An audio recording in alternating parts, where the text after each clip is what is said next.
কলম্বো টেস্টে 4 দিনে ইনিংস হারের সংখ্যায় বাংলাদেশ 96 রানে পিছিয়ে থাকা টাইগারদের হাতে অবশিষ্ট আছে আর 4 উইকেট।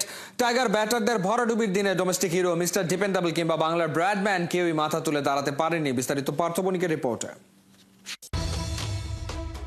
উইকেট বিলিয়ে দেয়া, হতাশ চোখে চেয়ে থাকা, মাথা নিচু করে মাঠ ছাড়া, শ্রীলঙ্কায় 4টা ইনিংসে এনামুল বিজয়ের এই এক ছবি। কলম্বোতে আরো একবার ব্যর্থ বিজয়। পারফরমেন্সের বিচারে টাইগার ফ্যানরা একে বিজয়ের শেষ টেস্ট হিসেবেই দেখছেন, যেখানে বিদায় আছে কিন্তু গার্ড অফ অনার নেই। গল টেস্টে 2 ইনিংসে 0 আর 4 রান, ম্যাচ ড্র হওয়ায় বাকিদের কারণে পার পেয়েছিলেন।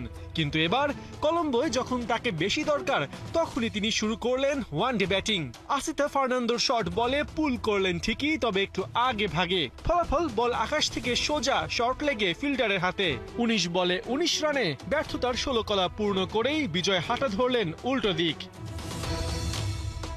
শুধু বিজয়ী না, ফার্স্ট ইনিংসে 211 রানে পিছিয়ে থাকা বাংলাদেশের টপ অর্ডার দ্বিতীয় ইনিংসে দুমড়ে মুচড়ে শেষ। অবস্থা এমন, ইনিংস হারও অসম্ভব নয়। যদিও পরিস্থিতি উল্টোও হতে পারত। তৃতীয় দিন শুরুতেই টাইগারদের সবচেয়ে প্রত্যাশিত উইকেট এনে দেন তাইজুল। 158 রানে তুলে নেন পাথুম নিশাঙ্কাকে। ধনঞ্জয়া ডিসিলভাও তাইজুলের ঘূর্ণি বুঝতে ব্যর্থ। লঙ্কান ক্যাপ্টেন লেগ বিফোর হয়ে ফেরেন মাত্র 7 রানে। হাত খুলে খেলার আগে ব্যক্তিগত 10 রানে প্রভাত জয়সূর্যাকে তুলে নেন নাহিদ রানা। তবে মারকাটারি ব্যাটিংয়ে লঙ্কানদের রানের গতি বাড়িয়ে দেন কামিন্দু মেন্ডিস। নাইমের বলে বোল্ড হবার আগে 41 বলে খেলেন 33 রানের ইনিংস। এদিকে সেঞ্চুরি মিস করেন কুশাল মেন্ডিস। 84 রানে রান আউটের শিকার হয়ে আক্ষেপে পড়েন। সেকেন্ড সেশনে লঙ্কানরা অল আউট 458 রানে। Credit goes to Taijul. Test ক্যারিয়ারে 17তম বারের মতো ফাইফারের দেখা পান এই বাঁহাতি স্পিনার। দ্বিতীয় ইনিংসে সাদমান বিজয় ওয়ানডে স্টাইলে ব্যাটিং শুরু করেন। 41 বলে গড়েন 31 রানের জুটি। কিন্তু ফরম্যাটে ভিন্নতা বিজয়কে স্মরণ করাতে সময় নেননি আসিতা ফার্নান্দো। তাকে রীতিমতো শর্ট বলে ট্র্যাপে ফেলেই বিদায় করেন। পরের ওভারে সাদমানও ধরেন উল্টো রাস্তা। 12 রানে তাকে ফেরান প্রভাত জয়সূর্যা। টাইগারদের ভরাডুবি ঠেকাতে পারেননি বাংলাদেশি ব্র্যাডম্যান মুমিনুল। ব্যক্তিগত 15 রানে আউট হয়ে করেন মস্ত বড় ভুল। শান্ত করতে পারেননি নামের প্রতি সুবিচার। 19 রানে লেগ বিফোর হন এই টাইগার স্কিপার। আসা যাওয়ার এই মিছিলে মুশফিক মিরাজও ছিলেন ছন্ন ছাড়া। মিস্টার ডিপেন্ডেবল 26 আর মিরাজ 11 রানে ধরেন উল্টো রাস্তা। এখন দেখার অপেক্ষা, বাংলাদেশ এই টেস্টে লঙ্কানদের দ্বিতীয় ইনিংসে ব্যাটিংয়ে নামাতে পারে নাকি ইনিংস ব্যবধানে হারের লজ্জা নিয়েই মাঠ ছাড়ে। পার্থ বণিক, 71। সাকিবকে ধরতে তাইজুল আর মাত্র 2 ধাপ দূরে, কিন্তু আরো একবার ব্যাটারদের ব্যর্থতা আড়ালে ফেলে দিল তাইজুলের 5 উইকেট প্রাপ্তির কীর্তি। তাইজুল ও ব্যাটারদেরই দুষছেন, বলছেন সর্বনাশ করেছে প্রথম ইনিংস। শ্রীলঙ্কার কলম্বো থেকে নাইয়ান বিন জসিমের পাঠানো রিপোর্ট। বাংলাদেশের টিম বাস একেবারেই হতাশার একটা বড় ঝুলি নিয়ে এই মুহূর্তে টিম হোটেলে এসে পৌঁছেছে মাঠ থেকে। পুরো দিনে বাংলাদেশ যে ধরনের ক্রিকেট খেলেছে তাতে করে আত্মতৃপ্তির কিংবা ভালো কিছুর আসলে ছাপ ছিল না, একমাত্র তাইজুল ইসলামের 5 উইকেট প্রাপ্তি ছাড়া। তাইজুল ইসলাম ক্যারিয়ারে 17তম বারের মতো 5 উইকেট নিয়েছেন। তার সামনে আছেন কেবল সাকিব আল হাসান, যিনি কিনা 19 বার 5 উইকেট নেওয়ার কীর্তি করেছেন। পোস্ট ম্যাচ কনফারেন্সে এসে বাংলাদেশের ব্যাটিংয়ের চাইতে তাইজুলের পারফরমেন্স নিয়েই কিন্তু অনেক বেশি প্রশ্ন ছিল। সাকিব ভাইকে ছাড়াইতে পারি বা পারি না, এটা আসলে অবশ্যই সাকিব ভাই অনেক বড় একটা ক্রিকেটার। তো আসলে এটা একটা আছে না, আপনি যখন একটা লিজেন্ডদেরকে ছাড়াই যাবেন আপনার নিজের মনের মধ্যে একটা ভালো লাগা কাজ করে। তো সেদিক এটা একটা পারফরমেন্স খেলা, তো সেদিক থেকে আমার ভালো লাগাটাই স্বাভাবিক।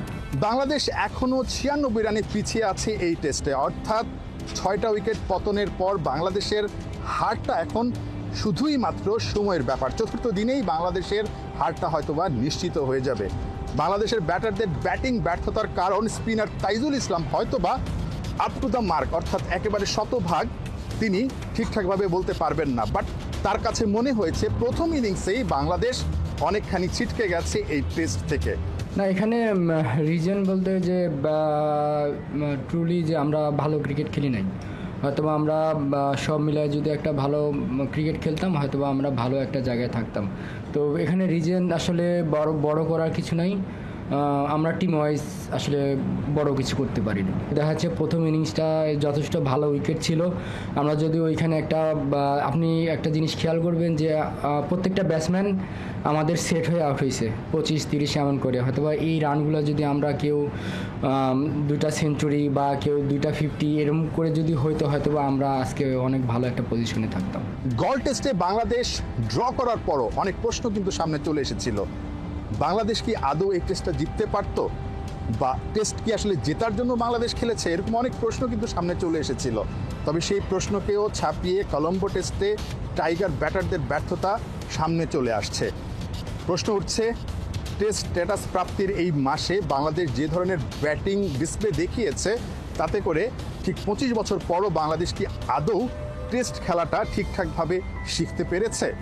সেই উত্তরটা হয়তোবা টেস্ট ক্রিকেটাররাই ভালো দিতে পারবেন, আর যারা এই টেস্ট ক্রিকেটের সঙ্গে সংশ্লিষ্ট আছেন তারাই বলতে পারবেন এই জায়গাটাতে উন্নতির জন্য আর কি কি করতে হবে। নাহিয়ান বিন জসিম, 71, কলম্বো, শ্রীলঙ্কা। কলম্বোতে পা রেখে হোঁচট হারের মুখে টেস্ট দল, লঙ্কায় পা রেখে হতাশ হয়েছেন cricket operations chairman Nazmul Abedin. তবে সাদা বলে 2 ফর্মেটে ভালো করার প্রত্যয় নিয়ে লঙ্কা দ্বীপে তামিম, সাকিব, মুস্তাফিজরা। শ্রীলঙ্কার কলম্বো থেকে নাহিয়ান বিন জসিমের পাঠানো আরও একটা রিপোর্ট।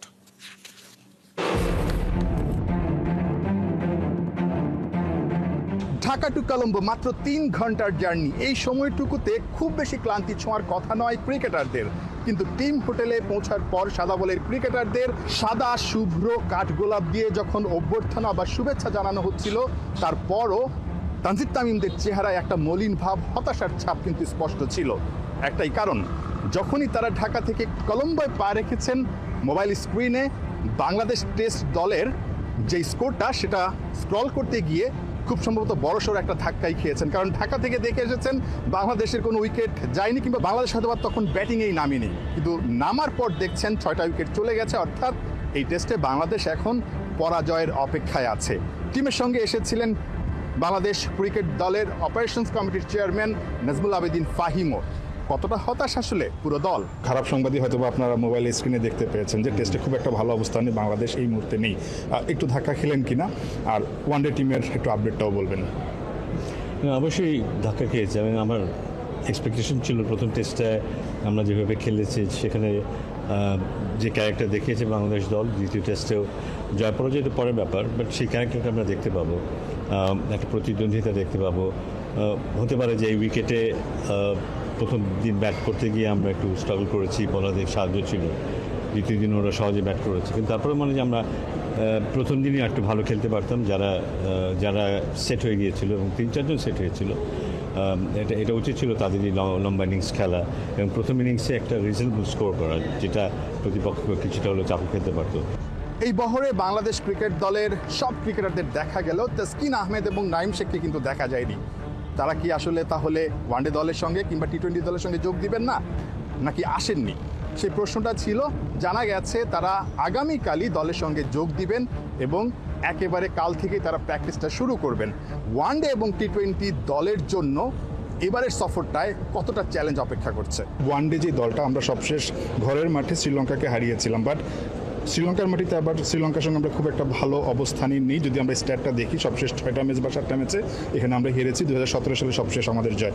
সো কতটুকু চ্যালেঞ্জিং হতে যাচ্ছে সাদা বলের লড়াইটা, অর্থাৎ ওয়ানডে এবং টি-20? চ্যালেঞ্জিং তো হবে, কারণ শ্রীলঙ্কা যে ধরনের ক্রিকেট খেলে আমি রিসেন্টলি আগেও দেখেছি আমরা এবং এখনও দেখছি। ওরা আক্রমণাত্মক ক্রিকেট খেলে এবং টেস্টে ওরা ওয়ানডের মতো করেই খেলেছে বলা যাবে। কিন্তু আমাদের আসার কথা হচ্ছে যে আমাদের বোলাররা এখন ফিরে এসছে, স্কিন বলি, মুস্তাফিজ বলি, ওরা এখন ইনজুরি থেকে ফিরে এসছে, তারা দলের শক্তি বৃদ্ধি করবে আশা করছি। ব্যাটিংয়ে আমাদের অনেক নতুন খেলোয়াড় যুক্ত হবে এই সাদা বলের ক্রিকেটে, সেটা একটা আশার কথা। আশা করবো যে ওদের যতটুকু সক্ষমতা আছে সেটা অনুযায়ী ওরা খেলতে পারবে, পজিটিভ ক্রিকেট খেলবে এবং কম্পিটিটিভ ক্রিকেট খেলবে। ফলাফল কথা এখন তো বলে দিতে পারছি না, বাট কম্পিটিটিভ ক্রিকেট খেলবে, এটুকু ডেফিনেটলি আশা করবো। সবশেষ বাংলাদেশ ওয়ানডে খেলেছিল সেই চ্যাম্পিয়ন্স ট্রফিতে। লম্বা বিরতি, প্রায় 4 থেকে 4.5 মাসের এই লম্বা বিরতির পর আবারও এই ওয়ানডে ফরম্যাটে খেলতে নামা বাংলাদেশের জন্য খুব একটা সহজ হবার কথা নয়।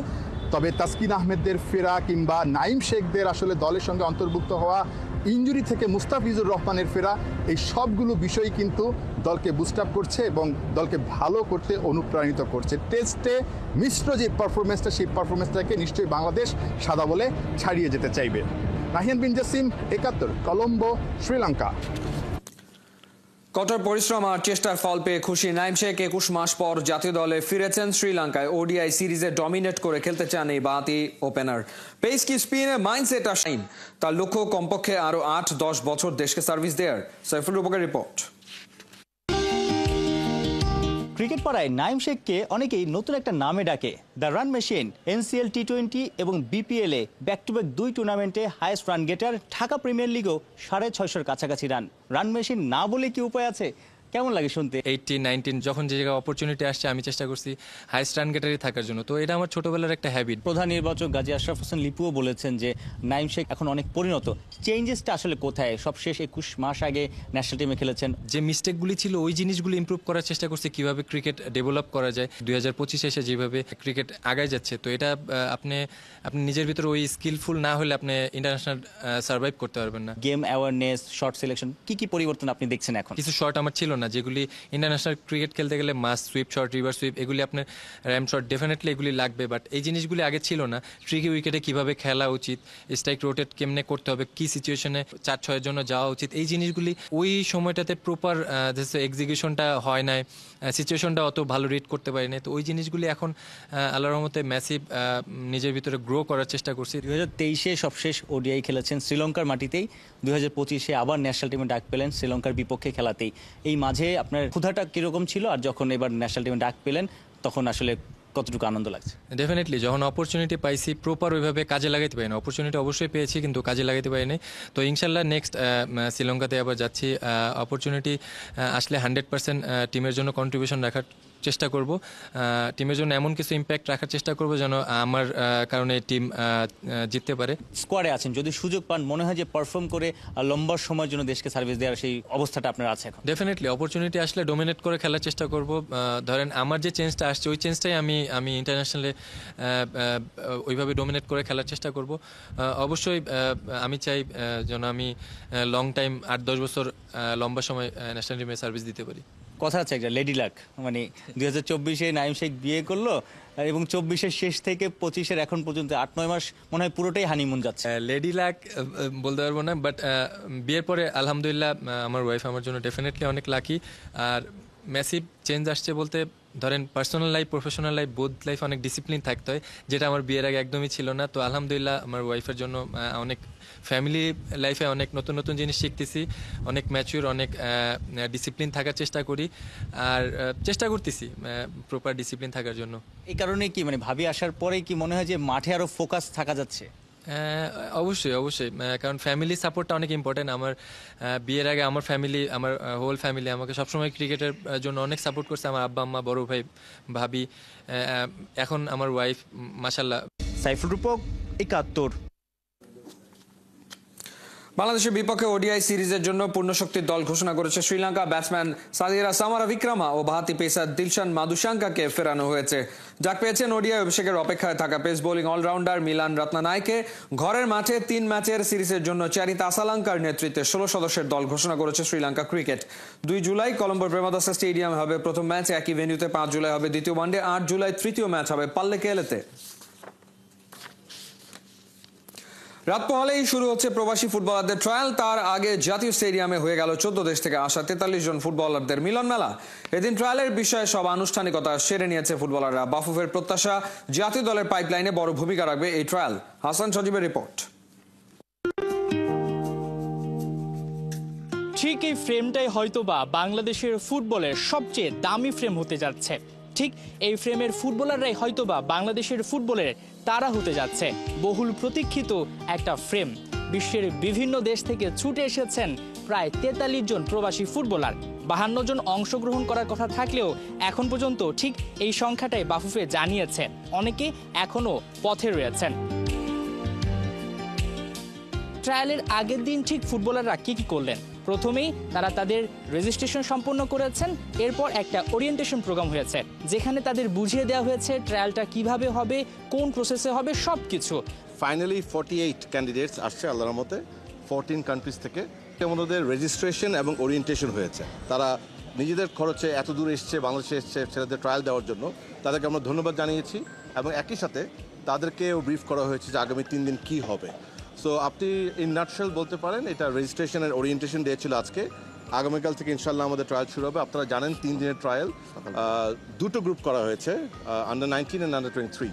বাফুফের সহ সভাপতি ফাহাদ করিম বলছেন এটা কোনো বাছাই প্রক্রিয়া নয়, এটা তাদেরকে একটা মূল্যায়ন করা হবে। তারা নিজেদের খরচে নিজেদের উদ্যোগে ট্রায়ালে অংশ নিতে এসেছেন। তাদের কাউকে যে বাদ দেওয়া হবে বিষয়টা কিন্তু তা নয়, তাদের প্রত্যেকের নামের পাশে একটা মূল্যায়ন করা হবে এবং যে কোনো সময় যে কোনো প্রয়োজনে তাদেরকে ডাকা হতে পারে। This is not a camp, এটা কিন্তু একটা ট্রায়াল। সো ট্রায়ালে যেটা হয় আপনারা জানেন পার্টিসিপেন্টস কিংবা অ্যাটেন্ডারকে ইভ্যালুয়েট করা হয়।